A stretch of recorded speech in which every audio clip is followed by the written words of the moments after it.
اللہ الرحمن الرحیم افرأیتم الماء الذی تشربون اانتم انزلتموه من المزن ام نحن المنزلون لو نشاء جعلناه اجاجا فلولا تشکرون افرأیتم النار التي تکرون اانتم انشأتم شجرتها ام نحن المنشئون نحن جعلناها تذکرۃ ومتاعا للمقوین فسبح باسم ربک العظیم صدق اللہ مولانا العظیم۔ ذرا سورہ واقعہ کے یہ دوسرے رکوع کی اختتامی آیات ہیں۔ اللہ تعالیٰ مختلف سوالوں کے ذریعے سے انسانوں کو متوجہ فرما رہا ہے کہ وہ اللہ تعالیٰ کی ان قدرتوں پر ذرا غور کریں، فکر کریں اور پھر بات کو سمجھیں، حقیقت کو جانیں کہ تمہارا رب وہی ہے جس نے یہ ساری چیزیں پیدا کی ہیں اور ان کے اندر یہ خاصیتیں رکھی ہیں، لہذا تم اس کے ساتھ کسی کو شریک نہ ٹھہراؤ، اس کی بندگی میں آ جاؤ، یہی تمہارا مقصد حیات ہے۔ کل کی آیات میں دو سوال اللہ تعالیٰ نے انسان کے سامنے رکھے تھے، ایک اس کی تخلیق کے حوالے سے کہ ذرا غور کرو کہ یہ نطفہ جو تم اپنی بیویوں کے رحم میں ڈالتے ہو اس سے بچے کی پیدائش کرنے والا کون ہے، اور دوسرا سوال نباتات کے حوالے سے کہ ذرا غور کرو کہ یہ دانہ جو تم زمین میں ڈالتے ہو، بتاؤ اس سے پودا اگانے والا کون ہے، اور پھر اس پودے سے کیا کچھ حاصل ہوتا ہے، ذرا غور تو کرو۔ اب آگے ان آیات میں دو مزید سوال اللہ تعالیٰ نے رکھے ہیں۔ فرمایا کہ افرأیتم الماء، کیا تم نے اس پانی پر بھی غور کیا ہے؟ یہ پانی جو کہ زندگی کی بنیاد ہے، کوئی جاندار اس کے بغیر زندہ نہیں رہ سکتا، اپنی زندگی کو برقرار نہیں رکھ سکتا۔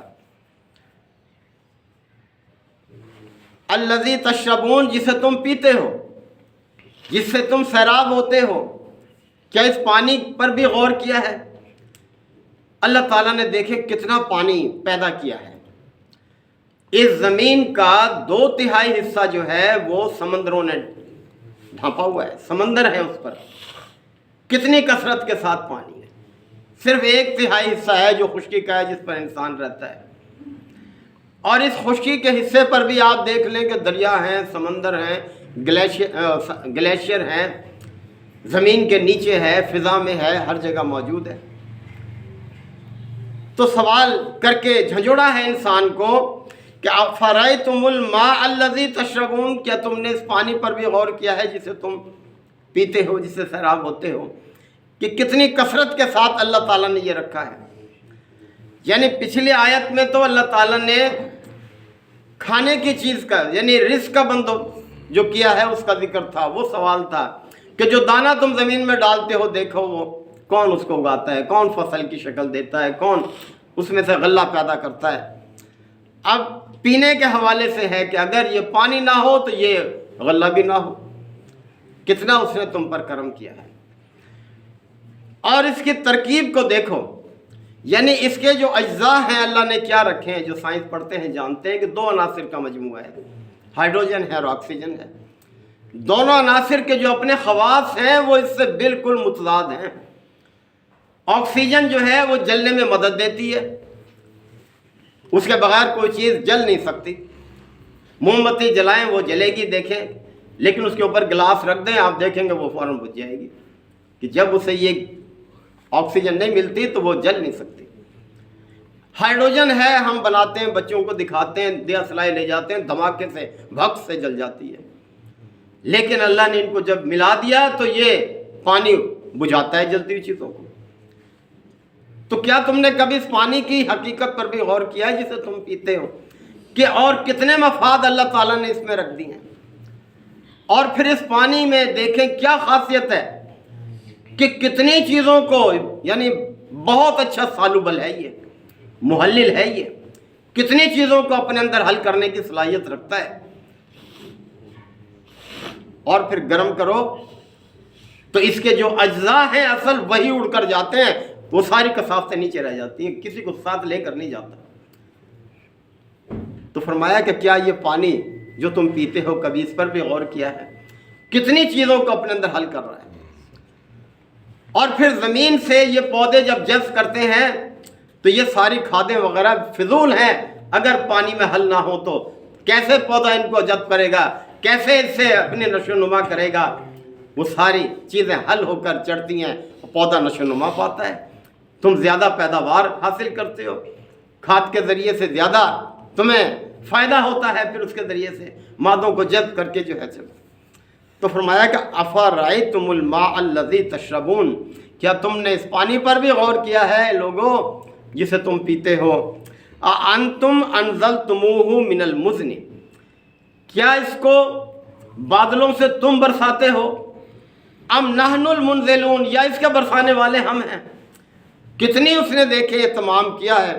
ایک سائیکل رکھا ہے جو اس کو ہم واٹر سائیکل کہتے ہیں. اس کو سمندر اتنے بڑے ہیں، پانی میں یہ صلاحیت ہے کہ یہ ہر درجہ حرارت پر بخارات میں تبدیل ہوتا ہے، لیکن اس کا جو ویپورائزیشن کا عمل ہے کم ٹمپریچر پر کم ہوتا ہے، زیادہ ٹمپریچر پر تیز ہوتا ہے.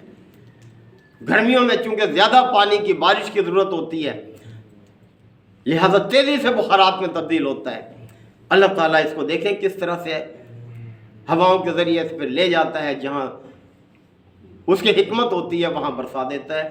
یعنی مائع سے بخارات، بخارات سے پھر مائع، اور کس طرح سے تم مستفید ہو رہے ہو. یعنی تمہیں پیدا کر کے ہی نہیں چھوڑ دیا اس زمین پر، بلکہ تمہاری زندگی کا سامان بھی کیا ہے.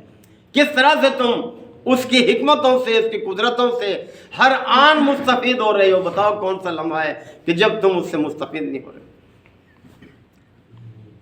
اور پھر یہ پودے نشو و نما پا رہے ہیں، پہاڑوں کی چوٹیوں پر یہ پانی جا رہا ہے، گلیشیئر بن رہے ہیں وہاں پر، پہاڑوں پر یہ برف کی شکل میں آتے ہیں.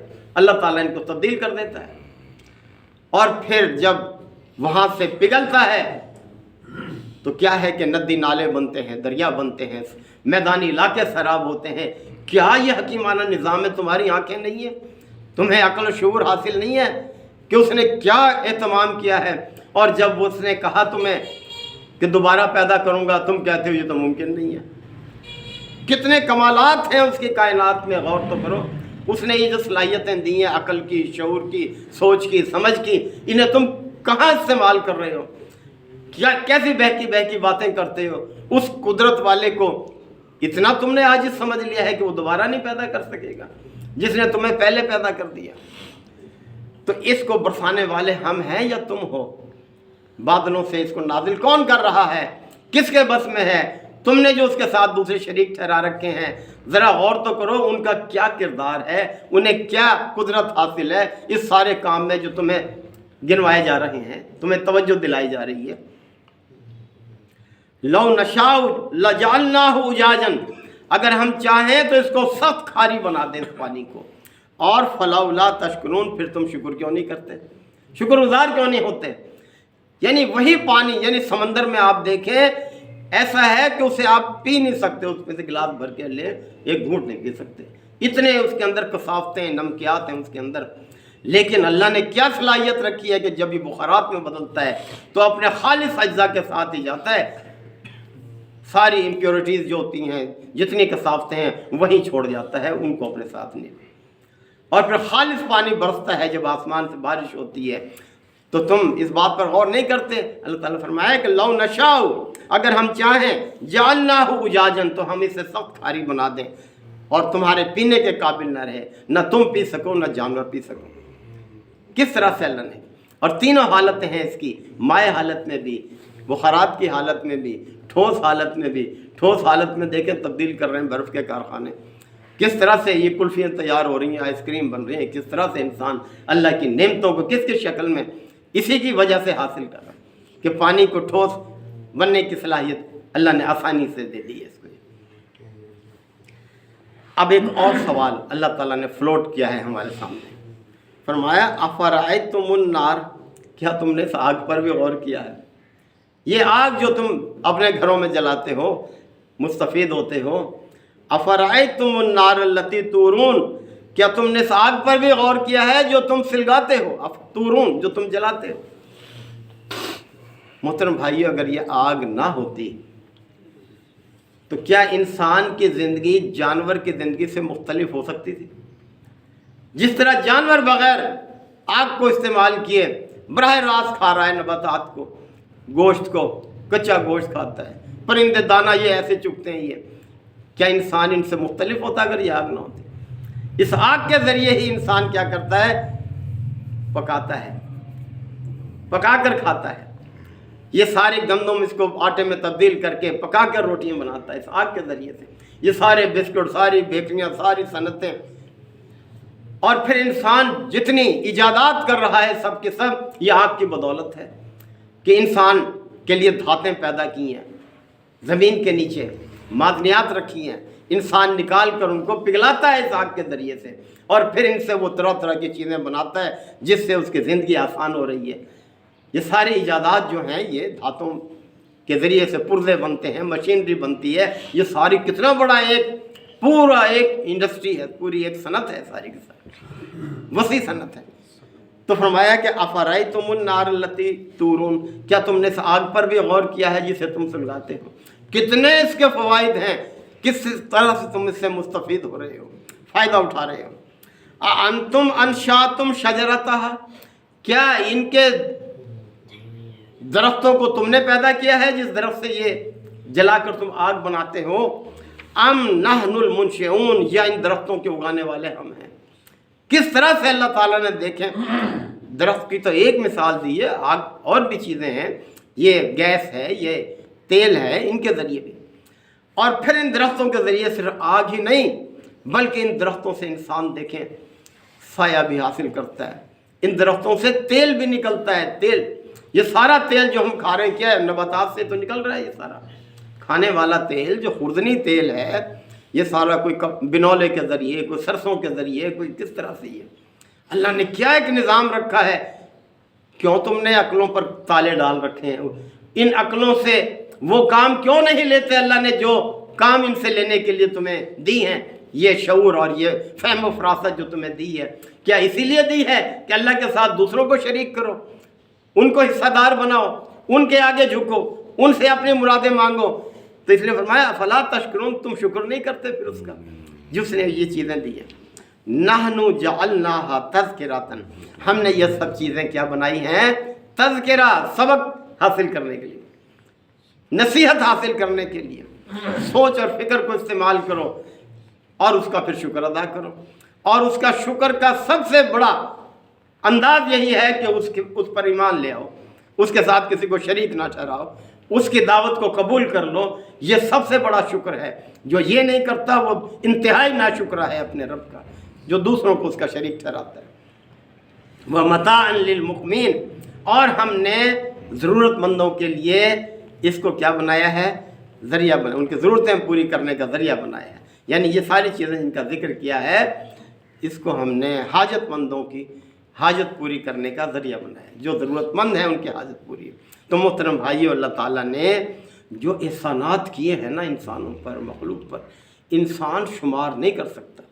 اس آگ کے کتنے فوائد ہیں، دیکھیں فہرست بنانے بیٹھ جائیں تو ہم مکمل نہیں کر سکتے اس کو۔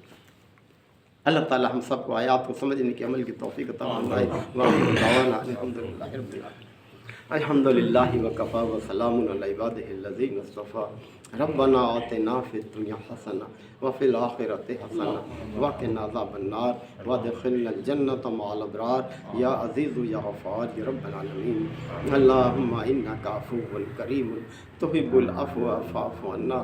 اللہم من احییتہ منا فاحیہ علی الاسلام ومن توفیتہ منا فتوفه على الإيمان يا شافي الأمراض اشف مرضانا ومرضى المسلمين يا قاضي الحاجات اقض حاجاتنا وحاجات المسلمين اللهم أعز الإسلام والمسلمين اللهم دمر أعداء الدين ربنا تقبل منا إنك أنت السميع العليم وتب علينا إنك أنت التواب الرحيم صلى الله تعالى على خير خلقه محمد وآله وصحبه أجمعين سبحان الله.